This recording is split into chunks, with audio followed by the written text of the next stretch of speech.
think this is everybody that's available to join us tonight, because Mr. Mallory is sick. So, we good to start? Everybody? Peter, you good? All right. Well, welcome back. Last time we met was in November of 2024. I think I know everybody here except for Ryan DeBoer. For roll call this evening, I thought we'd go around and maybe just share our name and what it is we do. Could be working in the yard, like we heard Ryan was earlier, or doing something during the day. But Jim Morrell here, I was asked to serve as chair. We'll get back to that in a moment. And go from there. I'm the CEO for Peninsula Credit Union, live in the south part of Mason County, not far from Lake Isabella. So, so just going down the list, normally I'll have Christopher call roll, but since I have it and he's been busy on the phone, the second commissioner appointed position is Matt Mallory. He's the superintendent for the Merriam Heights School District, who is under the weather this evening. There is a third person, which is Jan Goodpaster. Yes. Am I supposed to say what I do now or what I used to do? Whichever you'd like. Something about yourself and where you live in the county. Well, I was born here, left for a number of years after high school, and worked mostly as a regulator of insurance companies. And then went into consulting work on regulatory legal issues, and then retired back here. And they call me the volunteer queen because of all the things I'm involved in. I won't bore you with that long list. So keeps me very busy. Good, thanks, Jan. The fourth, there's 4 commissioner appointed seats, and we had 1 resignation, so that seat is currently open. That's been posted by the Board of County Commissioners in whatever and all channels that they use for that, seeking somebody to apply so that they can interview and appoint. So that seat is vacant. There's 6 auditor appointed positions drawn from the election rolls, the voter rolls, from Commissioner District 1. Devin is one of those. Yeah, Devin Ferner. I am in purchasing and inventory management. I work for a company that handles the raw material for a large aerospace company in the Washington State area. Very good. We'll look up in the sky and see if we see one of those falling from, up in the sky. The second auditor appointed position is coming in to us now for the First Commissioner District, seat 2, Ryan DeBoer. Welcome. Oh, thank you. So I guess I was elected by a drop of a kick in a hat. Is that correct? That's right. Yep. Yep. So yeah, my name's Christopher Ryan DeBoer. I go by my middle name. And I've been a roofing contractor for many years. And right now I'm in the I built a house and I'm in the rental business, I guess I could say. So I have rentals. All right. Thanks for joining us again. Appreciate it. Yeah, thank you. Yep. District 2, seat 3, Brent. So my name is Brent Crum, pardon my voice. I own 10 Technologies and Consulting. We're a business-to-business consulting company. Good. I've lived here since 1980, and I've had several other positions around the state. So Appreciate you being here. Yep. Cool. Commissioner District 3, Lee. Hi, my name's Lee Wells. I'm also a vice chair currently, or was. I don't know how that. We'll get back to that. I currently am a truck driver. I work for Mason County Garbage. I used to be in healthcare. I worked, 8 years. Yeah, 8 years in healthcare, and I reached my breaking point with some things and decided to get out of that. And then I decided to go trucking because my uncle, he was the master gardener for Tacoma, and did Tagro and all that stuff, and he got me into it, and he was like, hey, you should do this. Okay. So moved here in 2018, and my wife is a nurse that also works in town here, so yeah, there you go. Welcome back. And the other seat for District 3 is you, Roger. Roger Lewis, landscaper, gardener, retired, everybody's happy. Good. There is one seat for District 2 where we're awaiting the county auditor to select that person to sit in that seat. We have a new set of folks to my left as well, so a newish, almost can still say that, county Newish. administrator. Yes, my name's Travis Adams. I'm currently the county administrator for Mason County. Before that, some people recognize me. I worked for the sheriff's office for 30 years. I was the undersheriff, second in command under 2 different sheriffs over there before I came over to this side of the street. So not a new guy to Mason County, just not even too new in this role anymore. So, and thank you all for putting in the time and effort and being willing to come out and volunteer for this. Very important, and I'm super happy that you're here to do that. Kim? Second that. I'm Kim Monroe. I'm the HR director for Mason County, relatively new. Beat you by about a week, didn't I? In this one? Yeah. Who's counting? Yeah, who's county? Going on 7 months here in the county. Prior to that was with the state for 26 years. There's your alarm. That wasn't Oh, supposed to that's go what, off. that's who Yeah. is breaking into the building? And person that takes care of the alarm. Perfect. Well, what you did. Thank you, Kim. Thanks for your help. Christopher? I'm Chris Pinkston. I'm Travis's assistant. That's about all there is to it. Fair enough. Please answer his calls and reply to his emails. Yes. That's what we asked.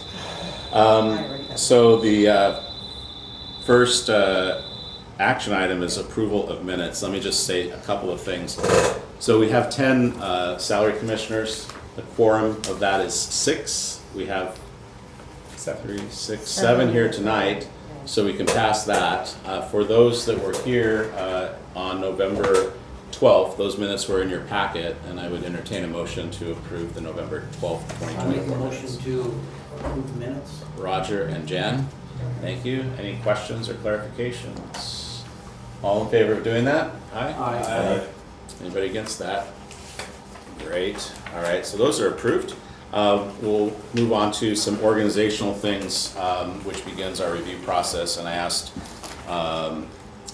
Travis to review some of the OPMA, the Open Public Meetings Act, things that we should be aware of. Yeah, so you'll have a page inside your packet that says Open Public Meetings Act. And I won't go over all the details because obviously it's a big statute and you should have taken the training the last time around. Just want to remind everybody that this is a commission that works as action of government, and so we are subject to the Open Public Meetings Act. So that means that the importance of having a quorum in order to have a meeting and do business. It also means that you can't have a quorum of individuals discussing business items outside of the open meeting. So what that would mean is that 6 of you can't be having a discussion about this.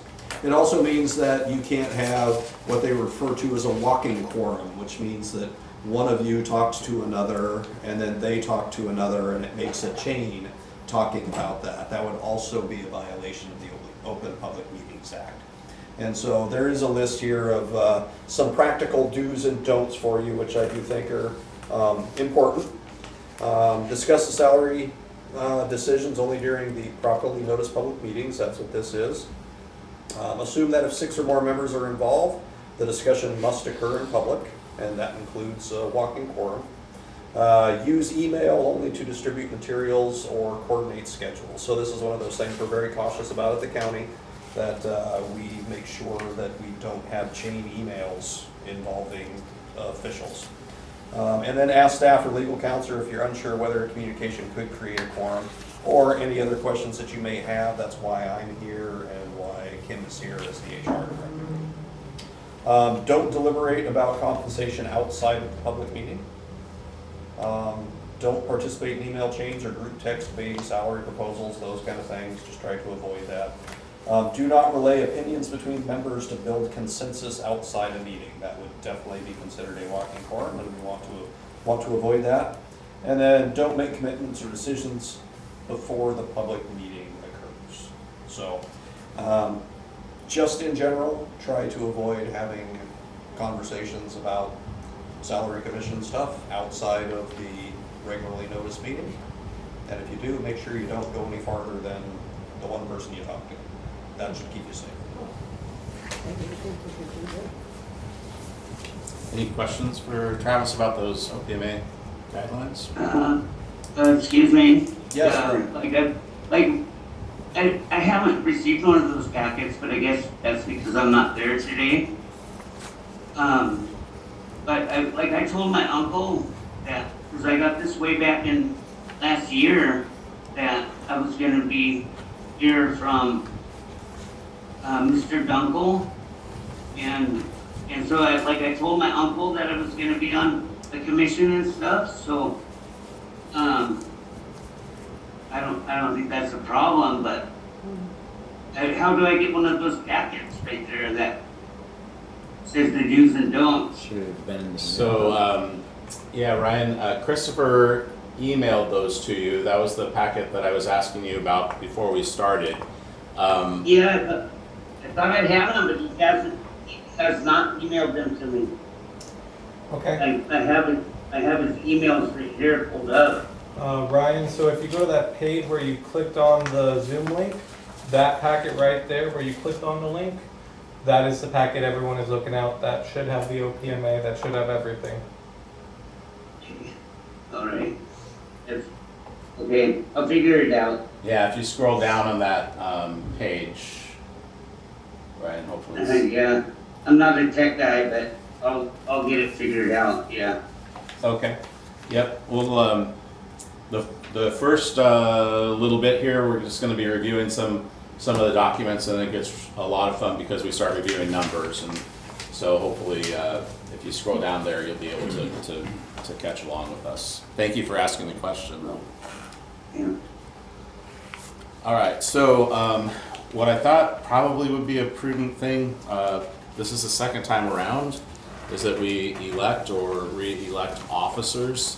Currently, I'm in the seat as chair, Lee is vice chair, and Mary Jo Katie was previously the secretary, so we don't have anybody in that officer role right now. I'd ask Lee if you're interested in continuing as vice I chair. have no problems doing it. As long And as is everybody else anybody wants here willing to serve as secretary? Jan, thank you. Primarily what that means is taking you are eagle eyes with the minutes and helping out with that. Not that everybody doesn't relieve all the rest of us from looking at those, but that'd be great. For this time around, I'm willing to continue serving as chair unless Brent or Roger or Devin would like to take over the meeting. Hard pass. I pass. And I think you did a wonderful job last Okay, time. and that's open for you as well, Ryan. Ryan, are you interested in either chairing or vice chairing the board? I don't think so at this time. All right. And, this is my first time ever in something like this, so I'm a little nervous and, yeah, I've never, this is strange to me, so. I'm Welcome. usually roofing your homes. Welcome. We appreciate you being here. So I would entertain a motion with that slate of officers, myself as chair, Lee as vice chair, Jan as secretary, if somebody would be willing to make that motion. Sure, I'll make that motion. Thank you, Devin. I'll Second. second it. Thank you, Brent. Second. Any other thoughts, questions that you have for those of us that have put ourselves forward? Concerns? Anybody? All right, so That said, all in favor? Aye. Anybody opposed? Okay, great. Thank you. I'll try and keep up the decent job. The next item I put on the agenda was sort of the outline of our agenda. And the really only change here would be to suggest, my suggestion here, that we handle any administrative things like approving the minutes of the last meeting, and then we turn to public comment, discussion, and action. We did it last time where our public comment was at the end of the meetings. I don't think that we had any issue with that because we had only 1 or 2 public comments for the entire time that we met. But it seems like, based on the potential that we will be moving through things fairly rapidly, that if somebody did want to comment, share comments with us as a salary commission, that we put that at the front end so we could consider their thoughts rather than making a decision and consider them afterwards. So that's really the only change that I'm suggesting, pending any other thoughts, or if you'd like to keep it the same way. Anybody have thoughts about that? I have no problem with that. Yeah, organization-wise, it makes sense. Okay. And I think it'd be really beneficial to hear their input before we further our discussions and make a decision. Yeah. Good. I don't think that this is, well, why don't we vote on it anyway? It's good practice. Is there a motion for that Motion. agenda outline? Thank you, Lee. Anyone seconds? I'll second. Thank you, Roger. Any other questions or clarifications? All in favor? Aye. Anybody opposed? See, we're gonna be done with this before we know it. There we go. So next in your packet, have you been able to locate that yet, Ryan? No, I don't know how to use my computer, like, I don't know how, like, I see the screen and it says my name, and then it has me, and then it's a video, and then it has you and the group, and then it says something else. And Okay, then on the bottom, I just don't, I'm not a computer guy, sure. sorry. Ryan, do you see the chat button at the bottom of the Zoom window? If you move your mouse around, you should see a button that says chat on it. Oh, yeah, chat, yeah, Okay, I've just dropped the link for that packet in the chat. Can you please open that? And that should take you Okay. directly to the packet. Good idea. okay, there it is. That makes life Yeah. easy. Great. So if you have that packet open, Ryan, and you scroll down to Second page. third. page 5, the page numbers are in the upper right-hand corner. Okay. I'm going to refer to a page that's called Resolution 2024-070. So for those of you in the room, in the upper right-hand corner, there's a page number 5. Sorry. No, there isn't. There's no page. There isn't. Resolution, amending resolution, Yes, that's the one. I Yeah. got that one. So, Okay. never mind on I the don't page have number. numbers. Yeah, understood. So at the top of the page says Resolution 2024-070. I'm not going to read this all to us, but I did highlight a few things that I think are kind of important. All of us here are either appointed by the Board of County Commissioners or by the auditor from the lot drawn positions from the voter rolls. Just as far as conflict of interest, if anyone is an immediate family member of officers, officials, or employees, and there's a definition there of parents, spouses, siblings, children, etc., please let me or Travis know. That's the case. Turning to the next page, on terms. We will touch on this a little bit more later, but one of the things that we identified as a salary commission the last time we met was that all of the terms would end at the same time. All 10 positions would terminate. So we made a recommendation to the Board of County Commissioners to adjust those terms. Half of us identifying ourselves as initial terms ending December 31 of 2026. The other half going until 12/31 of 2027. That's 2 of the 4 Board of County Commissioner appointed seats and 3 of the 6, 1 from each Commissioner district for the auditor appointed seats. I met with Travis and Tim Whitehead on the 13th of February to confirm also that once those initial terms end, that people can continue at their choice for another 2-year term. So in other words, if the terms end December 31, 2026, you could choose to extend 2 more years to December 31 of 2028, and similarly for those that are identified. We'll go over this again later. We won't spend time with that right now because I don't want to get into the meat of what we have to discuss, and this will be the last decision that we make hopefully this spring, so as not to get in the way of the fund salary discussions. For the commission of 10,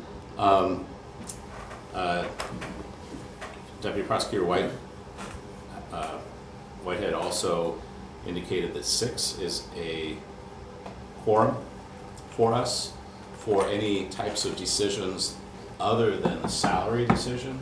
The majority would need to approve that, so we have 7 here tonight. We needed, as an example, 4 to approve the minutes, 4 to approve the officers. When we get to making decisions on the salaries themselves, which is identified in here, that decision needs to be made by May 1st, 2026 for salaries that go into effect January 1 of 2027. If we fail to make a decision by May 1st of 2026, there will be no salary change January 1st of 2027. All good so far? We can make sure I'm not getting any raised eyebrows from down to my left. All right, so far so good. So that's our goal, but to make those decisions, again, it needs to be by an affirmative vote of the 7 members. So for this evening, as an example, if a vote were to be taken on salaries, all of us would need to vote in the affirmative because there's 7 here. If we add when Mr. Mallory returns, that's 8, 7 of the 8. When the other 2 commissioners, it would need to be 7 of the 10 when those seats are appointed, if they're appointed while we are still deliberating. Back to that. So salary increases are established by the commission, effective to all county commissioners and elected officials regardless of their term in office, and decreases by the commission shall become effective as to the incumbent county commissioners, elected officials at the commencement of their next subsequent terms in office. I'll let Kim administer that. So any questions on, that is the Board of County Commissioners resolution that established the salary commission. Does anybody have any questions about why we're here or who we are? All right. See, we have experience behind us. It's going well. And Ryan, again, just speak up if you do have any questions. I'm moving through this fairly rapidly, but sounds like you're Yeah, I do not. following along there. I was listening and I heard you well. Good. All right, so the next item in your packets is the Salary Commission Resolution 2024-01. This was the resolution that this commission, Salary Commission, passed on the 22nd of April 2024, which established the salaries for all of the elected officials, the assessor, auditor, clerk, coroner, county commissioners, sheriff, and treasurer. And we'll get into how we did that, but this is the official record that established those salaries. The last time we met, since it was the first time, and because we were increasing those salaries, the salaries went into effect May 1st, 2024, remaining effective January 1, 2025, and January 1 through December 31 of 2026. So for a little over 2.5 years is what these salaries were affected. There were no changes. There have been no changes since there have been no changes since May 1st of 2024. Any questions about that? Good work. No questions. And we did good work last time. And now we get to delving into the good work for this time. So there is a memo that I put together that goes along with a spreadsheet. So the memo is, I'm sorry, jumping ahead. The next document is Mason County elected officials' salary considerations. So those of us that were around in 2024, remember that we put this list of considerations together kind of as our foundation to go back to see if the decisions we were making, the way that we were thinking about the salary setting that we were working on was making sense. This is intended, I think, to be an evolving document. So as we deliberate this time around, please keep this in mind. Go back to it to see do the decisions that we're reaching are they supported by this? And if there's anything that we would want to update, change, or modify based on what we talk about or how we've talked about it. So just to go through those briefly, the first had to do with equity between elected officials based on such things as their responsibilities. I did hand out, for those of you that are here, and Chris will send this out electronically to you as well, Ryan. There's a supplementary handout, sorry, it's at the back of the packet, so you have it as well, Ryan. Which was it's called an appendix, and this was work that we did last time in asking the elected officials some questions. Two of those questions, it's at the back of what you have stapled there, I think. Is it not? This one? No? No. This will be emailed out to you. But what it is, just so that you can take a look at it, is we asked. Actually, it was paraphrased. Something online was paraphrased. Okay. So the appendix is two of the questions that we asked of all of the elected officials. The first question is, please describe your job function and responsibilities. And the other question that I included here was, in your experience, how many hours does this position require in a typical week? So for each position, we have that as reference to go back to if there's questions about what does the coroner do? How long does it take to identify the person that they're reviewing? How's that for clarity? Very politically correct. Yep, politically correct, good. So that's there. Under equity between elected officials, positions, we were also looking at things like salaries relative to other positions. For example, equal to or as a percentage of county commissioners, percentage of superior court judges, percentage of undersheriff for the sheriffs, and the use of comparable counties. Cost of living, we were looking at those costs of livings last time. Inflation, attractability for prepared and capable people to consider running for office. We want people to fill these positions and feel that they are properly compensated to be motivated to serve in these elected roles. There is a bullet here which will probably be removed this time because it doesn't apply. I would suggest it could be removed just because we were determining whether or not we were going to incrementally increase the salaries last time or just do it in one step. We chose to do it in one step. We only have one step this time to concern ourselves with, which is what happens January 1 of 2027. Consider recent history of salary increases. That will also be, for those of you that are in the room, that history was included in something called the Elected Officials Salary Resolution History. And it notes the resolutions, so if you're really interested, you can go back and find the actual document that supports that. Elected officials' positions are not necessarily in all cases transferable to jobs outside of the county government. So I'm not, well, I'll continue to use the coroner as an example. I suppose there's some elements of the coroner's position that could be utilized outside of county government, but it's primarily a government role. Consideration of rep and non-rep staff percentage salary increases. So those were the considerations. Other than the step salary increases, does anybody see anything just after having reviewed this that you would suggest? Well, for a point of clarification between the county and non-county, what if the county coroner is asked to consult on a city matter or outside of the county, our county, with another office? I think within the city that the county coroner would still do that, Travis. Yes. Outside of the county, I would say that they're being consulted based on their role as county coroner to another county's.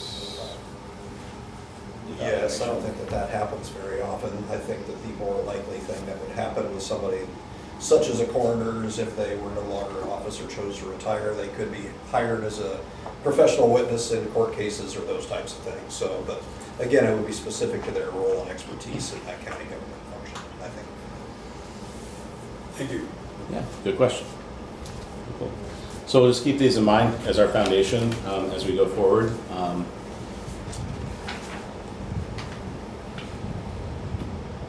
Right. If everybody's okay with that? No.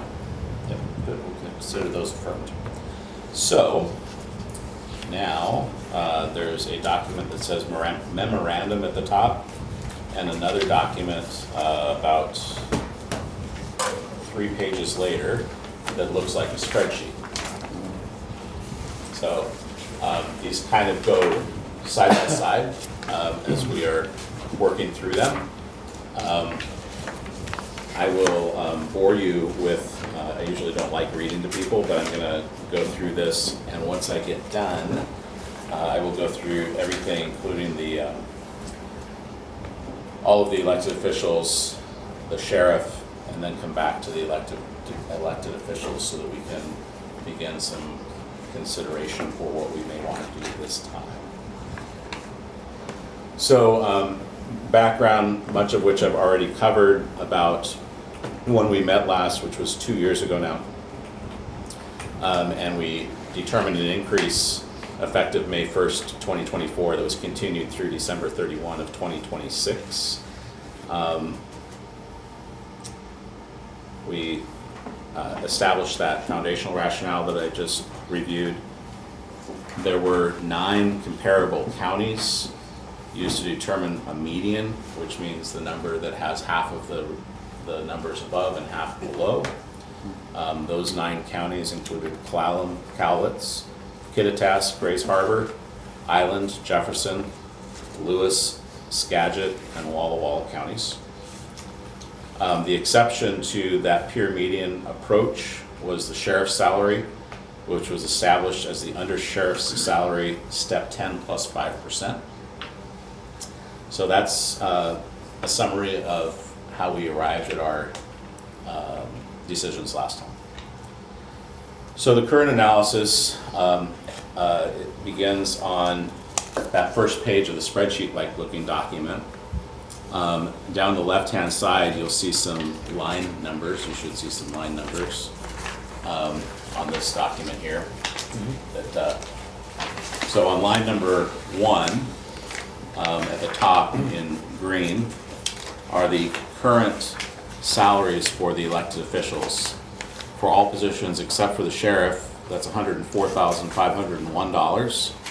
And for the sheriff, $164,232. Everybody with me on the same page there? Lee, can you direct Roger to the page there? That's page 13, correct? Yes, sir. Yep. Yeah. Yes, the page numbers. That's what Yep. Thank you. Worth waiting for. Yep. So that top line are those. Lines 3 through 11 list all of the counties, and thanks again to Kim for helping and confirm that these are the accurate current salaries for each position for each county. And on line 12 is the median for each of the positions.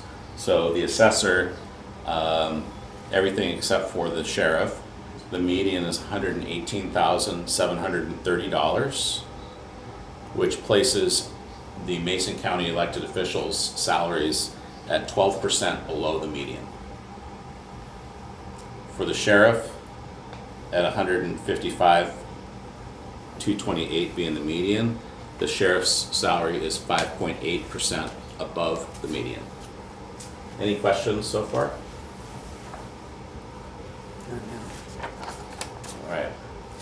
Next page, lots more numbers. Yeah, well, actually, I do have a question. Yes, right. So, and on line 1, is that the current Yes, it- salary that? Yes, it is. And then on line 3, for Cap Clallam, Correct. that's their current salary? That's correct. Yes. How come there's so much more? They have a process in Clallam County. I don't recall exactly off the top of my head which one does it which way, where they've determined their salaries. And I think a partial answer to your question would be on the next page, Ryan. So if you go to the Okay. next page, page 14 for you, has a blue bar across the top. I'll answer your question in just 30 seconds. At the top, again, line 20 are the current Mason County salaries. Line 22 is the Superior Court Judge salaries as of July 1st, 2026. So you'll see the number 244,631 in blue. That is the number that the State of Washington Commission, Washington State Salary Commission, not us, but the state version of us, has already established to be the Superior Court Judge salaries for in Washington State. So to Ryan's question, the way that the assessor gets, assessor's salary will be determined July 1 of 2026. Under Clallam, you'll see AS, 50%. That's assessor. 50% of the Superior Court Judge salary is $122,316. Currently, it's 50% of the $237,460, or $118,730. Does that make sense, Ryan? Not really. So if you look at let's go down to Island County. No, bad example. Let's go to Lewis County on line 29. Okay. Under Yeah. where it says Lewis, do you see AS 46%? Yeah, So if you take Yes, 46% of the Superior Court Judge's salary, which was $244,631, 46% is $111,307. okay. So in Lewis County, in their wisdom, they've determined that the assessor gets paid 46% of the Superior Court, the Washington State Superior Court Judge salary. If you go down below to Skagit County, they pay 65% of the Superior Court Judge salary.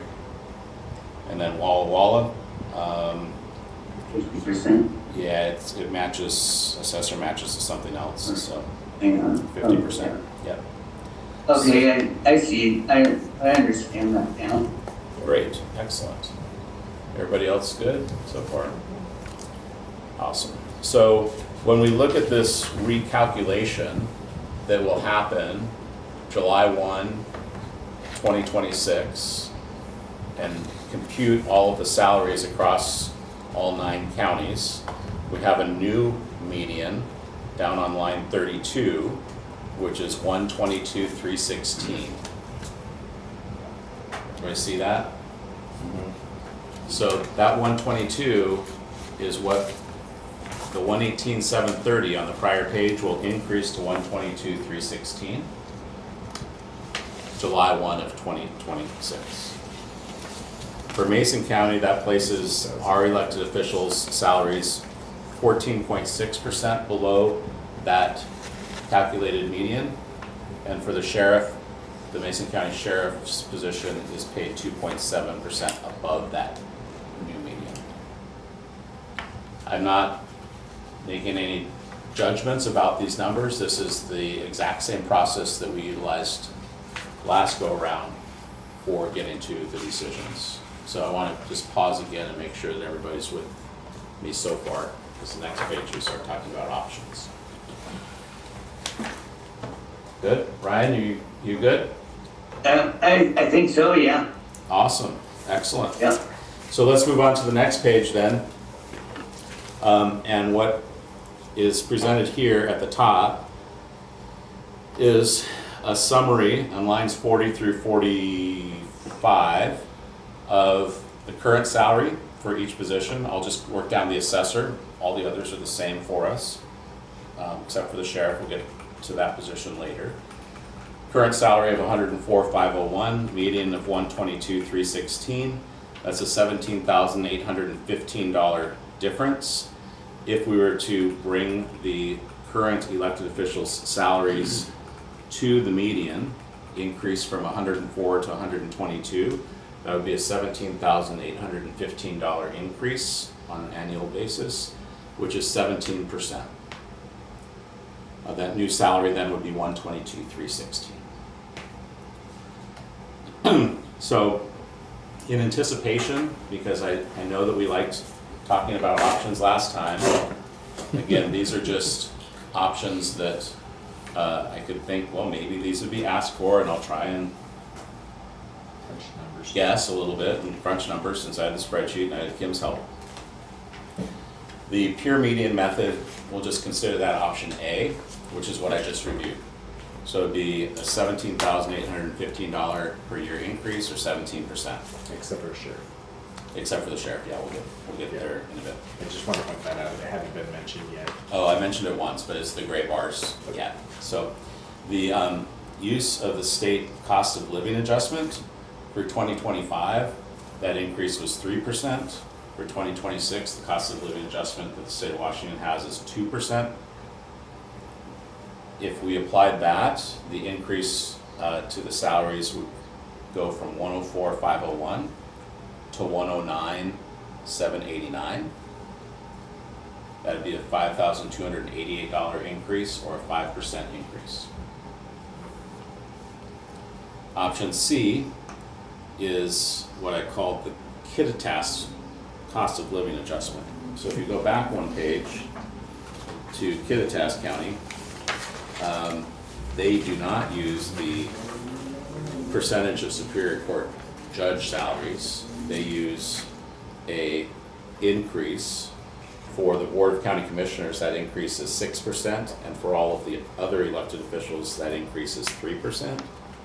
If we were to apply that for Mason County's elected positions, looking at like the assessor, 3% increase goes to $107,636, or $3,135 increase. And the Board of County Commissioners going up 6% would be a $6,270 increase, bringing the annual salary to $110,771. And again, because I know this group a little and asking questions, one last thing that I did was, and we was saying, what if we were to change to a percentage of the Superior Court judge salaries? My recollection, which could be absolutely corrected from 2 years ago, is that we could not see a rhyme or reason. This kind of alludes to Ryan's question earlier as to how the percentages of Superior Court judge salaries were picked for each county, because they vary. Yeah. In option D, I said, what if we just averaged all that random percentages? So it's the average counties, not including Kittitas, because they do it differently, of the percentage of Superior Court salaries. So for the assessor, I looked down each county and saw 50%, 50%, 43%, 49.59%, etc. I averaged that out, I applied it to the assessor's salary, and I came out with what that would be across the board. You can see that for the assessor, auditor, clerk, and treasurer, that increase is 19% using that methodology, and that's a $20,000 increase, bringing the salaries to $124,000. For the coroner, it was a 21% increase, so almost $23,000 in dollar terms to $126,000. So those were the options that I looked at for the elected officials. I will finish this and then we'll go back to the elected officials because Leland is eager to talk about the sheriff's salary, and I have to find that piece of paper. What can I say, man? Sheriffs are important. So, yep, so let's look at Well, for those of you that are in this room, and Ryan, I will update you. So what you see, Ryan, and what's on the page that we were just looking at, beginning on line 62, was the sheriff's current salary of $164,232, and then you'll see a yellow bar in yellow. It says step 10, 2027. Kim and I were reviewing some final details late last week. So please change, and if you have the handout, it has been changed for you. It's the one that's highlighted in red. Those of you in the room should have a page like this in front of you. Oh, it went down, huh? So, hold on. All right. There you go. So this one here, Ah, I it's see. loose. Thanks. Yep, it's loose underneath. It has a little pink bar. Everybody got that? Roger, you have this one. So I will go through for Ryan's benefit. Where it says step 10, 2027, that should be 2026. The step 10 undersheriff salary is 162,730. 162,730. And when you add 5% to that, you get 170,867. So the current salary is, For the undersheriff. the current salary for the undersheriff is 162,730, that's step 10. Also, When you add 5% to that, for the sheriff's current salary. no. No, 5% The sheriff's above current undersheriff. salary is 164,232, and I can see that this spreadsheet's already messed up. Yeah, so, which salary is correct for the sheriff then? The sheriff's current salary is 164,232. So we've got pieces The- on both spreadsheets. Yeah, correct? The step 10 plus 5% is 170,867. Kim, would you mind calculating the other numbers for me real So- quick, and then we'll come back to this. So the undersheriff is going to 162,730 The next. undersheriff's current salary is 162,730. And what is it going to then? for We don't know what it is in Okay. 2027. But we've already established previously that whatever it bumps up to in if we do nothing, whatever it bumps up to 2027, the sheriff will then bump up by 5%. that plus 5%. If we determine and vote on approving that, it will. If we do not vote to approve that, it will stay the same. Yeah. It does not And what- automatically increase. Or whatever amount we decide. Gotcha. Yes. We have. Is that for the undersheriff? So let's come back to the sheriff for a second. There's always a lot of interest and it takes up a lot of time. And I'm asking Kim to recalculate some numbers for me right now. So let's come back to that because we found an error, long story short. So I was trying to correct that error and I found another error that happened. So we'll come back to the sheriff's in a moment, a few minutes, if that's all right. So let's go back to the elected officials' salaries. That's the one that has the blue bar on the top that says target salary median and options for consideration A, B, C, and D. And I've opened things up for any thoughts. I would like to ask Travis a question. Travis, Yes, ma'am. you know, out in the street, they're saying Mason County has no money. So, do we have the money to fund these changes, any of these changes? Without going into debt or a detrimental effect on the. My question So last year. let's have one question at a time. Right. So Jan had a question and we'll let Travis respond first. I think that depends on the perspectives of the individuals that are reviewing the budget. I would say that objectively, we have spent more than we have taken in revenue in the last couple of years. And so there is, Are we running at a deficit now? yes, we will run at a deficit this year. However, the commissioners are going to be having discussions with the elected officials and department heads about how we slow that deficit down. However, our reserve funds are fully funded Okay. for the county, so we definitely have a healthy reserve in the county, and we are not going to run out of What money is the this year. required reserve amount? percentage wise? Yeah, the required reserve amount can be between 15 and 25%.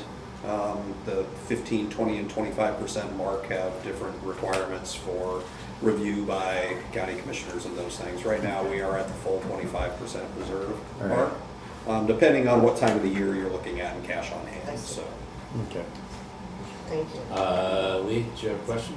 Or did that answer your question? That, well, my add-on was literally just part of that, make sure that we. Okay. Cool, cool. Roger, do you have a question? He answered it. There Okay. you go. Ryan, did you have a question? I do not right now. Okay. I do. Since we're talking about deficit and we're running at a deficit, do we know how much of that deficit was driven by our decision last year, 2 years ago? I would say that your decision 2 years ago, at first blush, was pretty inconsequential to the overall picture. The county has been negotiating contracts with various unions over the past several years. There's been some good contracts that have been negotiated in order to keep good employees, good tenured folks here in Mason County. And so that definitely contributes to it.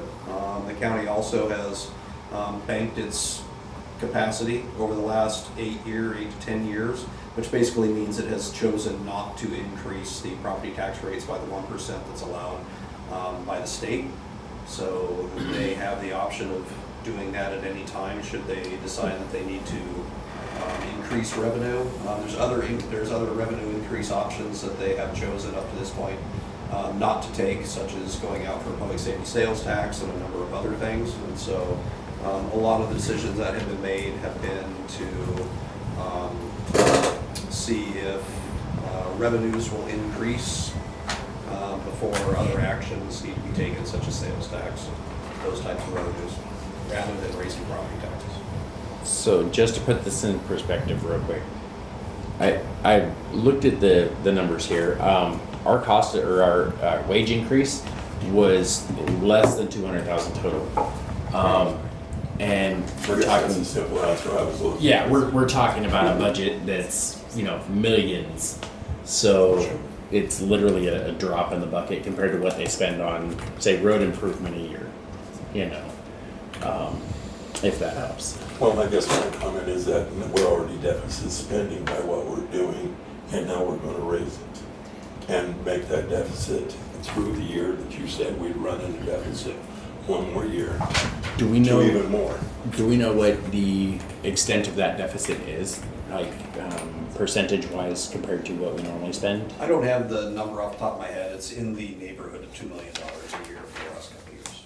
Okay, so we're looking at what 10%. 90, So I believe 3 years $98,000 ago, we or so had a increase? reserve fund of about $25 million in the general fund.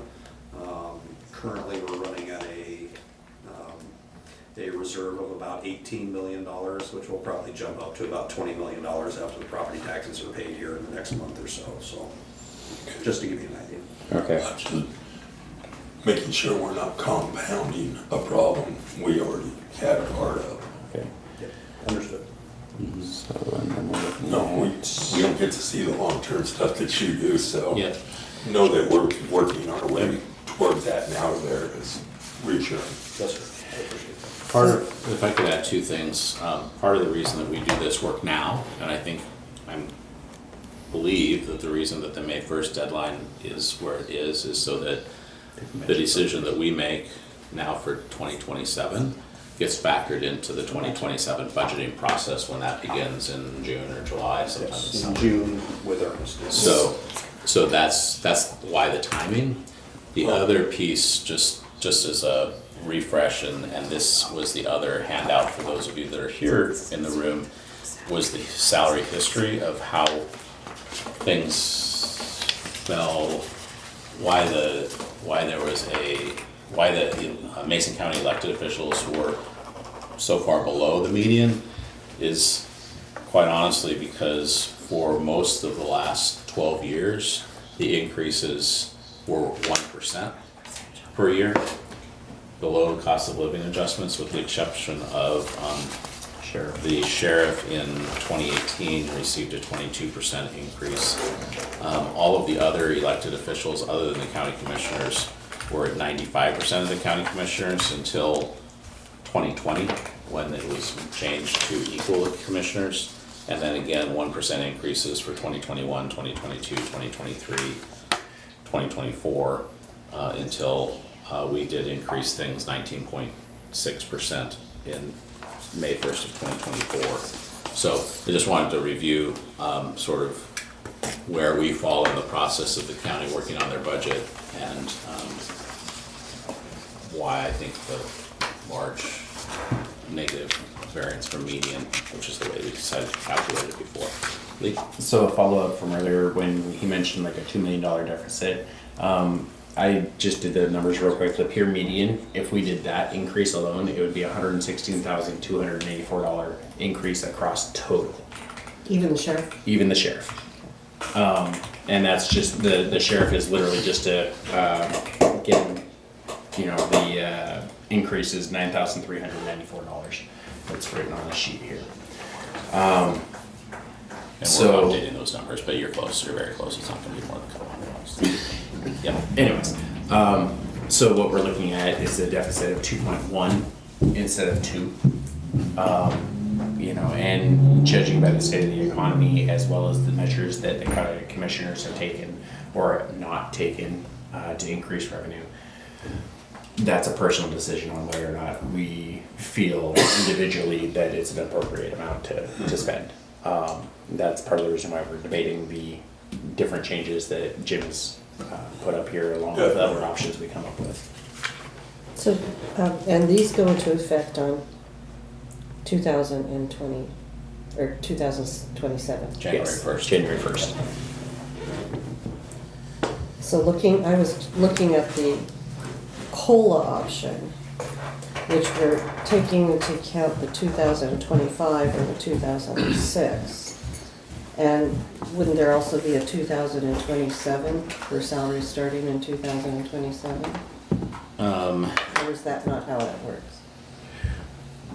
I don't think we're entirely sure what the 2027 salaries We are, we'd have to take a guess. We don't know what the cost of living adjustment is for Yeah. 2027. My thought, Kim may have a perspective on this as a HR professional, that when we look at this cost of living adjustment for 2025, that increases things 3%. 2026, it increases things 2%. That brings you to 2027. So if we were to apply a 2027 cost of living adjustment, that would effectively be putting that decision in December of 2027, not January. Yeah. Okay, But do you have anything different that you would? okay.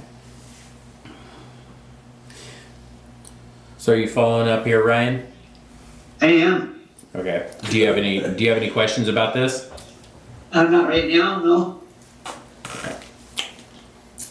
What are other people's thinking? Good questions, good dialogue. I remember that from last time. Yeah. Seems like the pure median one, because the median salary for a lot of these is just using the 50% of the Superior Court judge, and so that's essentially what we would be doing by using option A. Yeah. It's just setting it to that. So I don't know if we want to say, let's just set it to the 50%, or do we want to continue to do the meat and also something else to consider, do we want to keep all of the salaries even across the board again? In which case, that'd be tougher to do with the option D. And actually,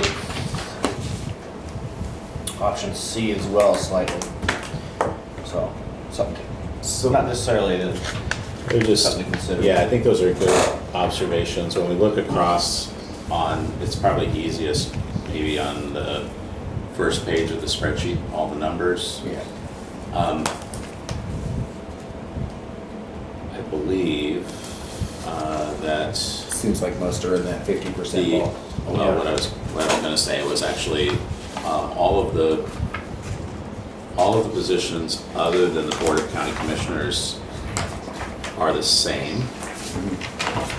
The exceptions with the county commissioners are either the same or higher or lower. So as an example, if you look at Kittitas County, their assessor makes $118,621. Their Board of County Commissioners makes about $5,000 more, $123,694. If you look at Lewis County, the assessor makes $108,044. Their county commissioner makes about $5,000 less, $103,863. So, because part of your comment, or part of your observation rather, was, do we keep everybody the same or not? Generally, it looks like all positions are the same, aside from the sheriff. The question that we've had, we keep talking about the sheriff. Well, the undersheriff is just because it was voted in that he only gets, what, 5% less than So we're than the gonna, sheriff? yeah, we're gonna talk about the sheriff in a second, because that one's an anomaly, and then we can delve into that question if that's okay. We'll go with that. I find that when we start talking about that, we're comparing the sheriff with everybody else, and I think last time our discussions were that it's different. How we get to different is the conversation. So for the other elected officials, I've heard from one thought of, I don't know who it was, Devin, the cost of living adjustment one. So Yeah. as far as I'm concerned, if we just go with the 50%, which is, it seems like The median? 1, 2, 3, 4, almost 5. No, 5. Yeah, 5 different counties use as the cost of living or the wage adjustment for the different positions. I think that would streamline the process a lot, as well as allow us a little bit of wiggle room. But that is going to be, where is the one we had for the judge? So, 244, that's gonna bring it up to 122, right? yeah, Correct. yeah, it would be the 122,316. Clallam, Cowlitz, Grace Harbor, and Walla Walla. So really what that's doing, I think, to Jan's point, is that our method has been to move to the median, Which is where which that is 50%. Yeah, yeah. Just it literally is just 50%, whether we look at the Supreme Court judge salary or we look at the peer median here. It's literally It's right around the same, Yeah. Yeah, so I guess I'm asking, are we gonna set it to 50%, or we just happen to set it to 50%? Well, currently our methodology is not the same as percentage of Superior Court judge. Right. Currently our methodology is to look at the median of the 9 comparable counties. Yeah.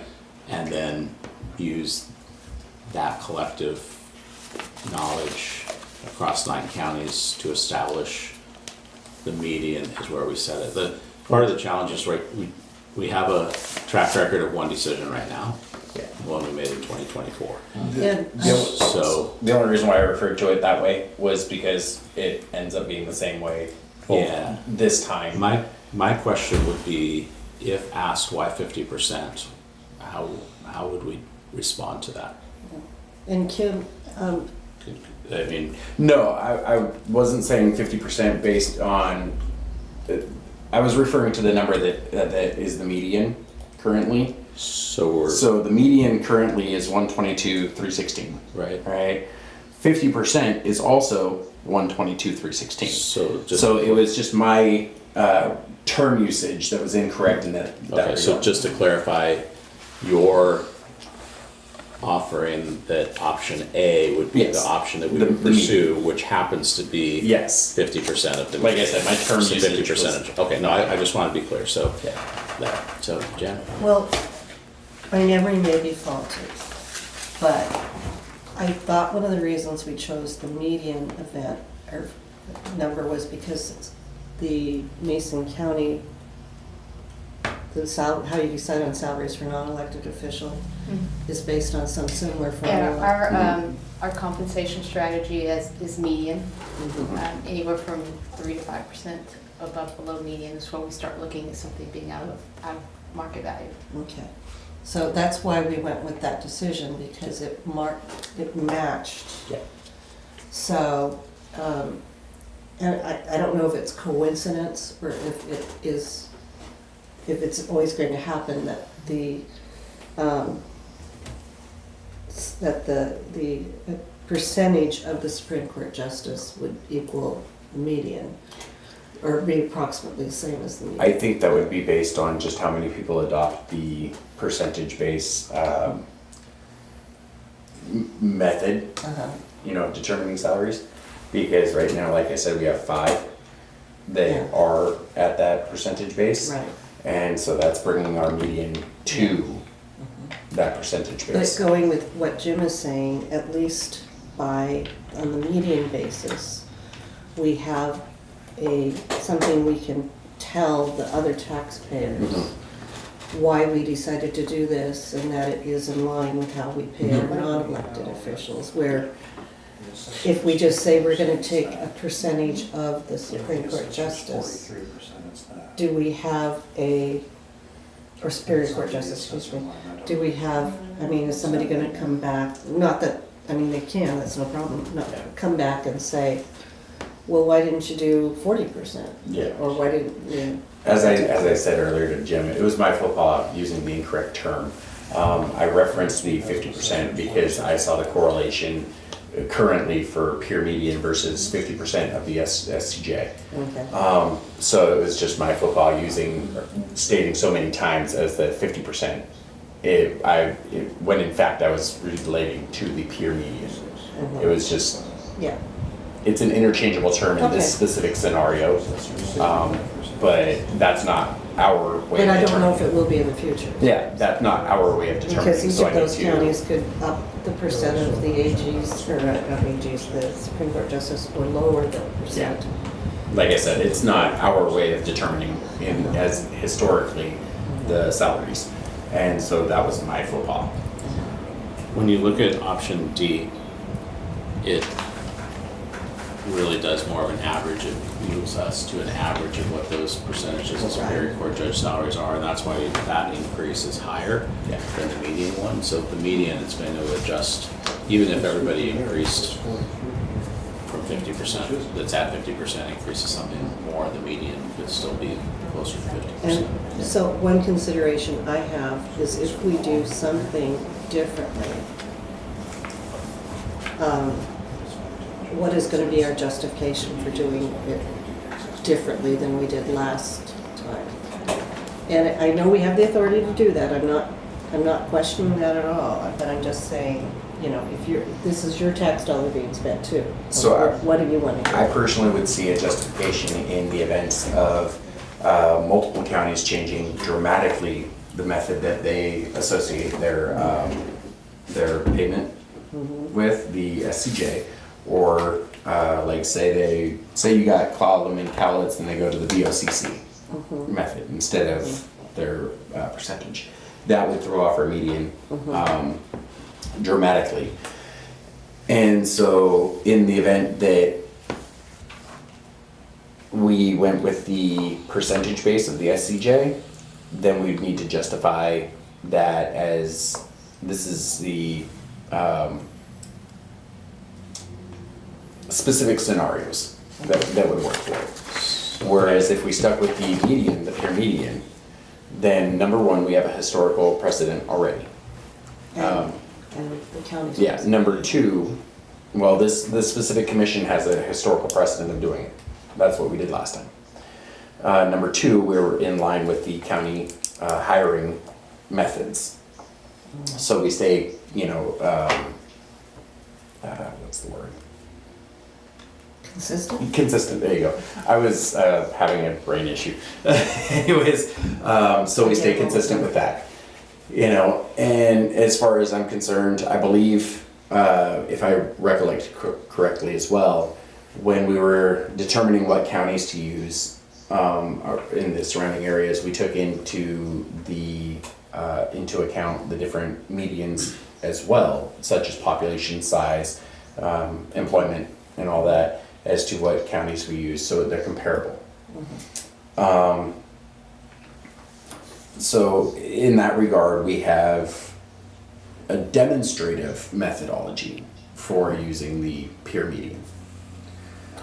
That for one thing, if we were to, and I'm not advocating for or against the peer median approach, but if we were to use that and say 3 decisions or 4 decisions later, consistently we saw that coming in at 50% of the Superior Court judge salaries, then that would begin to possibly form justification for us saying 50% of Superior Court judge salaries is where we want to do and get away from the median approach if the commission at that time chose to. We need also to did the trim. median approach last time because we thought we needed to catch them up a little bit, right? They had been doing 1% increases, Yeah. so then we did the median. So at this point, we could say, well, last time we did the median to get the salaries more or less caught up to where they should be. From here, we could do a COLA or some sort of cost of living, or just keep them, you know, I agree that precedent matters, but I also think we did it for, we raised it, we did it for a certain reason last time, we don't necessarily have that reason this time. That is very true. Brent? Just one, two simple statements, but first, it's easier to make a change after one precedent than it is after That's 3 or true. 4. Yeah. Second off, what happens if our budget ends up like it did and the state's losing money too? Is that going to take cost of livings out for a biennium? Do we lock up the people in if we go on Superior Court out of no cost of living that way? I don't know what the state would do. My guess is that they would still have a cost of living adjustment. Our decisions right now are for 2027, so we're making a 1-year decision, not a multi-year decision like we did last time. That's a difference this time as well. But So, did you have something you wanted to add, Devin? No, not this time. Roger, any thoughts? Not yet? Okay. To add to, or just to comment about Brett's comment, or the COLA thing, which actually, in my mind, is one of the more attractive options to me. But I can see by the way the other counties are doing it, that within a very short time, we're gonna be at a huge deficit. And so, you know, it just, if we're giving COLAs of 17% and the median would bring them, or COLAs of 5% and the median would bring them to 17%, then the next 2 years, it's gonna be, we're gonna be in a deficit, or not a deficit, but a below the median significant. Do we know why, well, do we know, a couple things, I guess, a couple questions. A, why do other counties use the Superior Court judge as a barometer? And how are their raises determined? And, do we know that? I mean, why base it off of the Superior Court judge and not It's the easy. governor or something else, right? My understanding from our conversation last time is because, or we speculate that it's easy. Second is we have, and Kim's helped support this with the resolutions from the other counties, but that doesn't really go into the rationale or detail. It just is what the final decision was about the change, and you have a percentage of Superior Court judge salaries. Those salaries are not obviously impacted at the county level. So the counties then just say we're going to do as a percentage of what the state's increases. So I don't know, Kim, you know, because you used to work for the state, like the cost of living adjustment, does that have anything to do with the state deficit, or is it based on inflation and sort Based of? on inflation, they tend to try to mirror the negotiated salaries for the coalition bargaining in general government. Okay. So that's really how they ended up with they negotiated a coalition, all of the bargaining units at the master table, and then matched the non-represented salaries. Which is also similar at the scale for the county that your conversations with reps employees go. So regardless of whether there's a deficit in the state or not, the cost of living adjustment would still likely be positive. It won't go to I zero. mean, there have been historically negotiated salaries were implemented and sometimes delayed for non-represented, but still generally matched. And you said that the cost of living will impact the budget. They pay the money out, it's an increase that has to impact the budget somewhere. Who's paying for it? Well, Us. Yeah, but specifically I was responding to just like what the No. cost of living adjustment could be, and I don't think you'd ever see it negative. If we did. Oh, I don't think they'll take it back, Yeah. And sorry if I'm repeating questions from last time. No, no, Just no. refreshing our No, we all are right now. our Yeah, memory totally. and everything, so. but, yeah, I don't believe that the bargaining units would ever allow that. One quick I think the number that was at the top of the page for that cost of living adjustment isn't really the bargaining units, it's the state salary commission as well. Yeah. so for the negotiated wages for general government employees, it's not always the CPI index cost of living. It just depends, a lot of it is the negotiation with the governor's office on the general fund budget. Yeah. So one quick question. Seeing as how a lot of these counties are basing off the Superior Court judge, is there a way that we can get their, I guess, rubric for how they determine what the Superior Court judge salary should be at state level? That's a really good question. I'd have to research what the salary commission does. I have access to their reporting. I don't know if they provide the rubric, but I Okay. can look. Okay. I just personally, because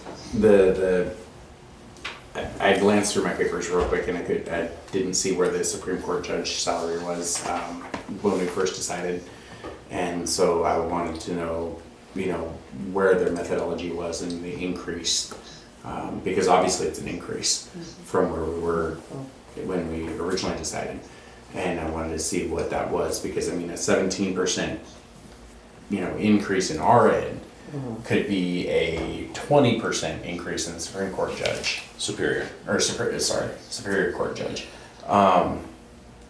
And I'm kind of wondering why that massive increase. Remember, there were 2 years too. So, yeah, I would keep in mind that there's a couple of things going on and what results. One is that there's 2 years, so it's not just one. And secondly, some of the counties have also changed their percentage of Superior Court judge salaries. Those were not the same as they were what we looked at 2 years ago either. So, But seeing both of those things come into play when we're reaching our median.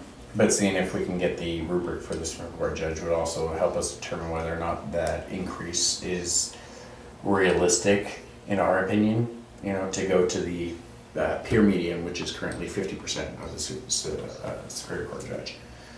You know what I mean? Well, it turns out to be. Yeah. It may not another year. Yeah, that's why I say currently. So as we look at these 4 options, let me ask this question. Is there an option not here that you have been dreaming about for 2 years, thinking if only we could do it this way by rolling All the money go to me. six dice or That's an anything else? option. Is there an option that's not here?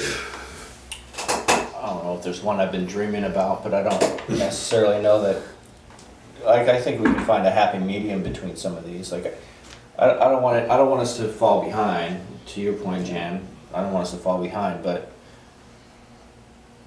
an increase of 17%, even if that was over 2 years, that's 8.5, right? So an 8.5 increase is well above COLA. And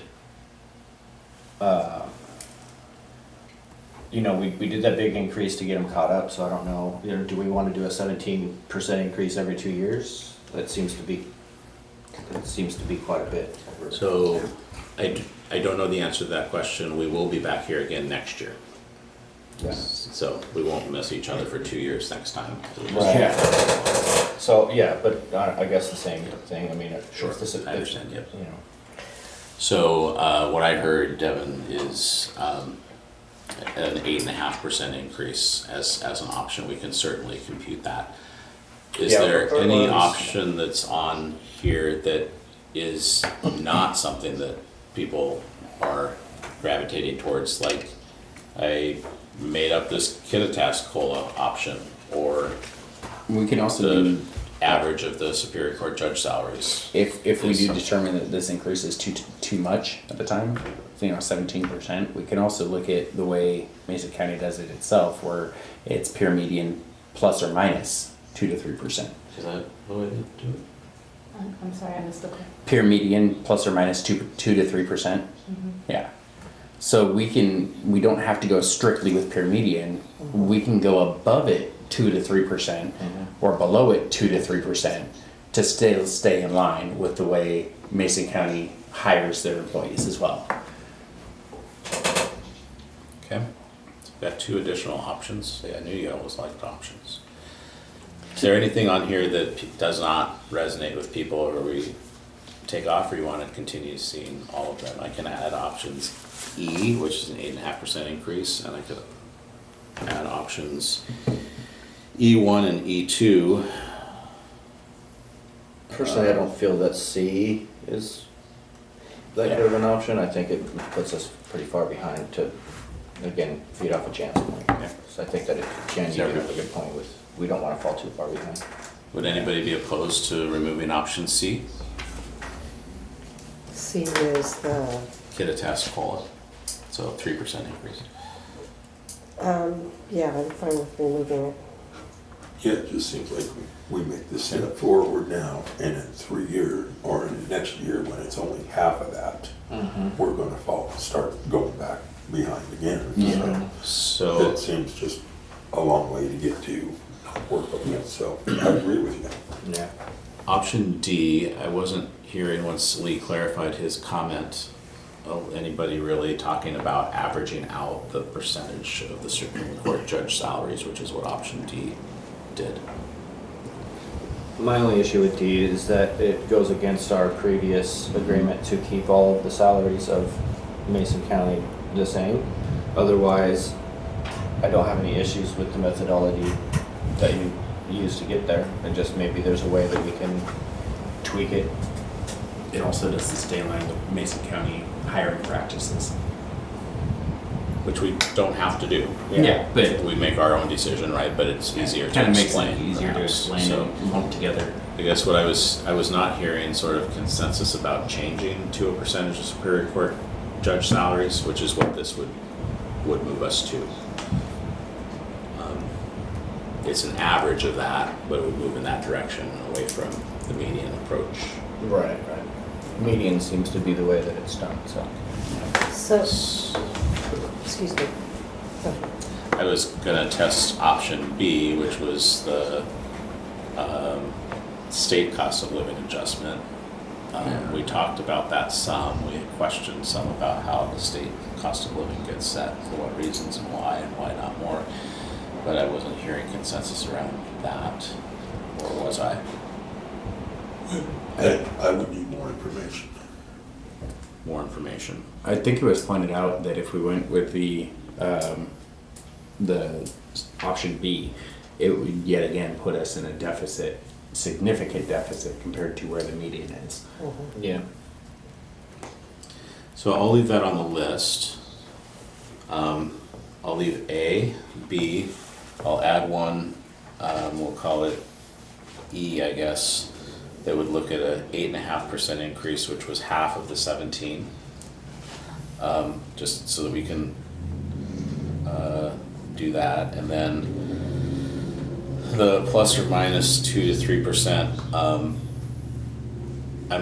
Is there any so if we take option A, is there an interest by the group to see increases greater than 17%?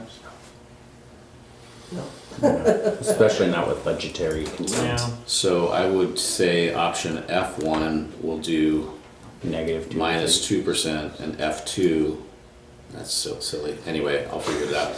Minus 3%, or it'd be F and G, something like that. So we'll have 4 options again.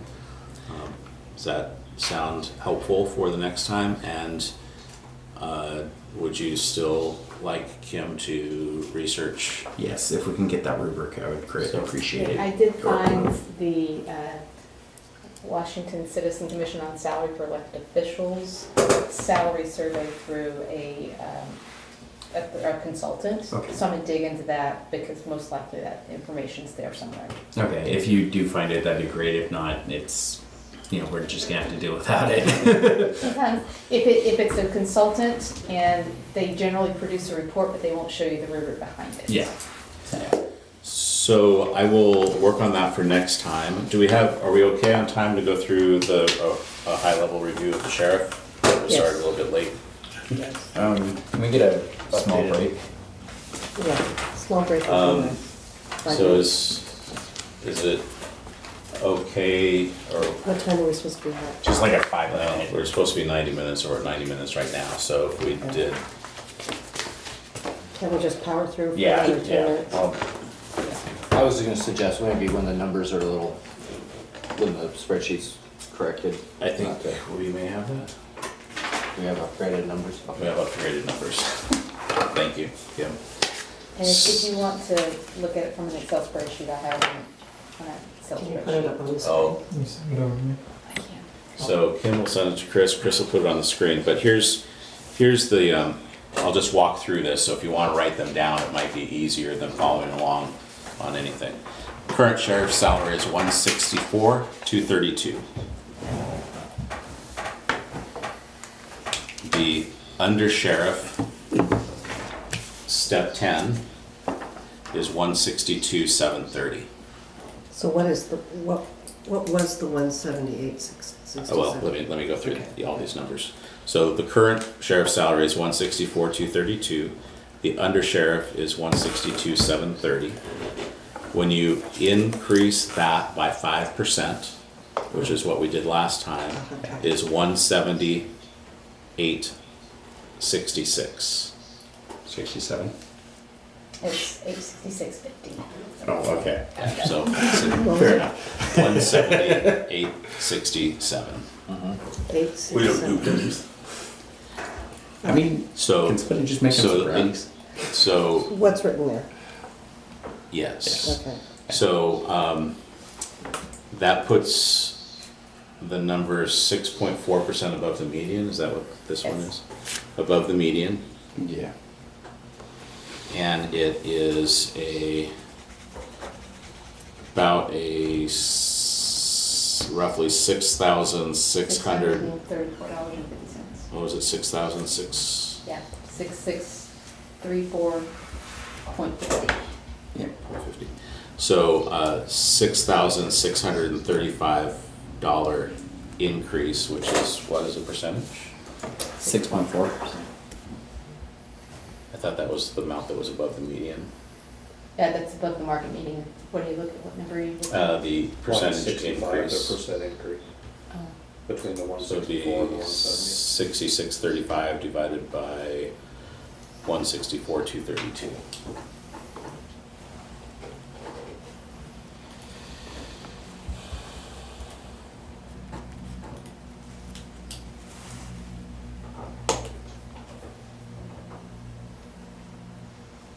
I'm letting people with computers do the math now. What you're saying? 4%. 4%. So that would be a 4% increase. So a 4% increase to the current sheriff's salary would put the sheriff's salary 6.4% over budget. 4% over me? 6.4% over median, yes. Yeah, okay. But it still keeps it in line with the 5% above undersheriff. Yes. There you go. And I think that's what we were all worried about last time was the hired, position of the undersheriff versus the elected position of the sheriff. And the sheriff should not be paid less than the undersheriff or even at the same as the undersheriff considering the stops. So I'll just add that there's also longevity pay, so the undersheriff was paid more than the elected sheriff last time as well. Is that correct? Yes, depending on the person in the position. Yeah, Right, so- so I was the former undersheriff, but I was a tenured employee of decades, and so I was at a top step. Plus, I received a 6% for longevity based on the county's non-rep.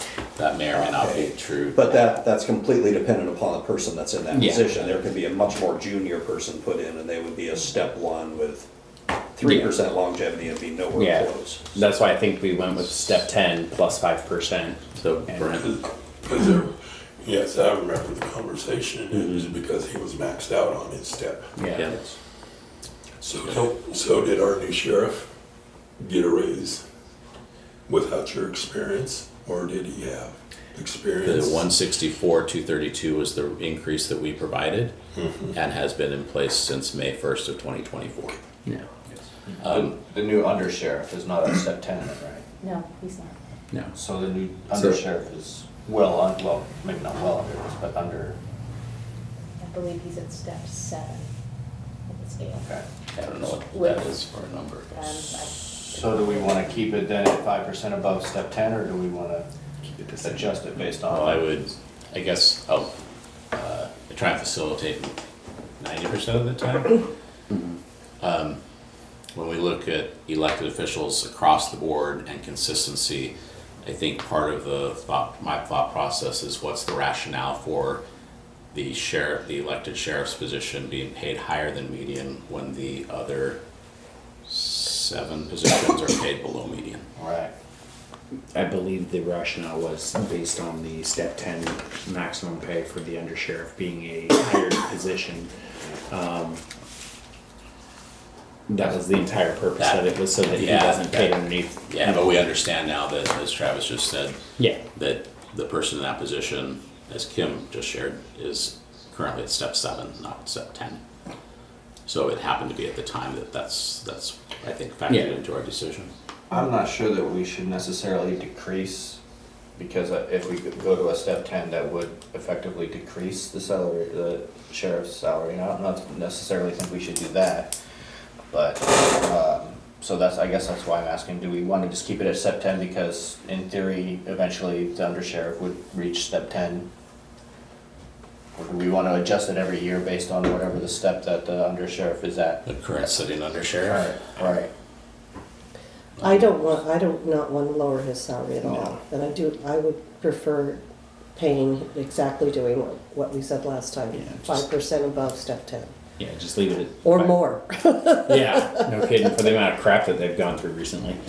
Oh, we had a long discussion, as I remember, about work responsibilities, Yeah. time, you know, I also got everything else. Oh, exactly, you know, it's, I mean, there's Yeah. a lot of work that goes with being an So- undersheriff that so- most people don't ever know about. Let me check the group on this, just to keep us moving forward. I'm not hearing anybody's interest expressed to decrease the sheriff's salary. Is that accurate? No. I'm not hearing any interest in keeping the sheriff's salary constant. In other words, not making a change. Is that accurate? Keeping it at 164 through 232 for all of 2027. What would be? Is that accurate? Is anybody? And I think, what about is the undersheriff a deputy? I don't know the answer. Technically? The undersheriff currently is a commissioned law enforcement officer. However, the undersheriff position is an appointment, which means that it does not have to be a commissioned law enforcement officer.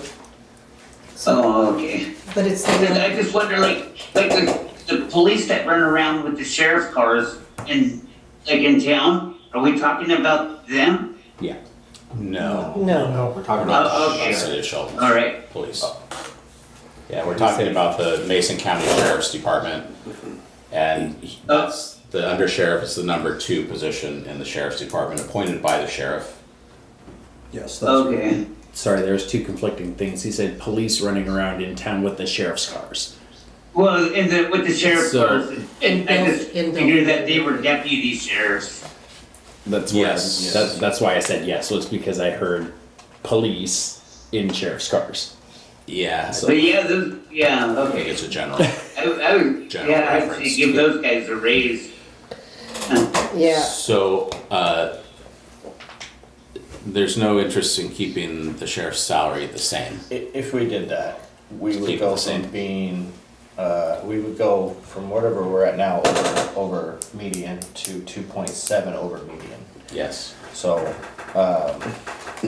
Which is within the two, Yeah, three which is plus 2 range. to 3 range that we were originally kicking around. so we would kind of get within this, what we were looking at. I'm not advocating for keeping it the same or even changing it. I'm just pointing that out, that one of the things, it would get us more aligned with what the median is for the other, Yeah. if we did It- change.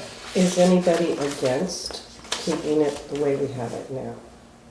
You mean step 10 plus 5%? That's a good question. Anybody? I don't have an I'm issue not with that. against it. Then I move, Against what? Okay. So the, I move that we set the sheriff's salary for 2027 yeah. at step 10 of the undersheriff plus 5%. I'll I second. second. So Lee seconded that. No, go ahead and let Roger do that. Okay, Lee, you bring in first. So Ryan, I don't know if you caught that. Jan made a motion to set the Increase. sheriff's salary as of January 1, 2027 at the undersheriff step 10 plus 5%, which would be an increase of 4%. Is that Yeah, clear for you? yeah, I'm all for that, yeah. Okay, just want to make sure that everybody's clear about what that was, if I summarize that properly. Yeah. Okay, any comments or questions about that? Okay. So this is exciting. Wait, Chris. So the way that we did this last time, because we need to have the 7, well, is we did a roll call vote. Let's try it this way. Any other questions or comments? All in favor? Aye. I, Anybody opposed to that? I'm also in favor, so that passes by 7 to 0. We don't have to do a roll call. All right. You want to roll the dice for the other elected officials too and call it a night? I'm kidding. We have some. absolutely. We have some additional information that was requested, so we will bring that back for the next meeting. I will be leaving town Wednesday evening, so tomorrow I will consult with Kim and Chris regarding those options E, F, and G that we talked about. And then leave that in Chris's hands with the draft agenda along with whatever Kim's research. My hope and goal is that Chris will be able to send out a agenda and packet like he did this time by the end of the day, Thursday or Friday morning, depending upon how much time it may take Kim to put together a memo explaining the Superior Court judge salaries. Our next meeting would be. Our next meeting is next Monday, the 23rd at 5:30. Not 6, 5:30. You have to have 7 people to be able to pass them. Next Monday? And we all To have- be able to pass a salary related And thing. we all have to vote in concurrence. Yes. Because we have to have at least 7 people here. Yes. So So if we we'll can be get over more. at that building as well. So we'll be in the Okay. commission chambers? Yes. Okay. That means water. Just to make sure, I don't see, nobody logged on during this meeting, did they? I didn't see any public come on. Okay, so I'm assuming there's no public comment. And we covered the next, motion to adjourn. I second the motion. Lee, all in favor? Aye. Aye. Awesome, thank you, everybody. Alright. One last thing, we do need to come, and I will also add this in for our deliberation next week. Half of the people that would have their initial term end at the end of this year. If we, presuming that we do not have appointed positions, I'm assuming that this group can make a decision based on the majority about those open seats and when those terms expire. So that may be one of the 2 Board of County Commissioner appointed seats, because I don't think that they will interview and appoint by next Monday night. And one of And one of the 2 2 from District 2, which is one of the 3 overall that we need. So if you're in District 1 or District 3, we need volunteers, and one of the 3 of us that are appointed. Thank you. Recording stopped.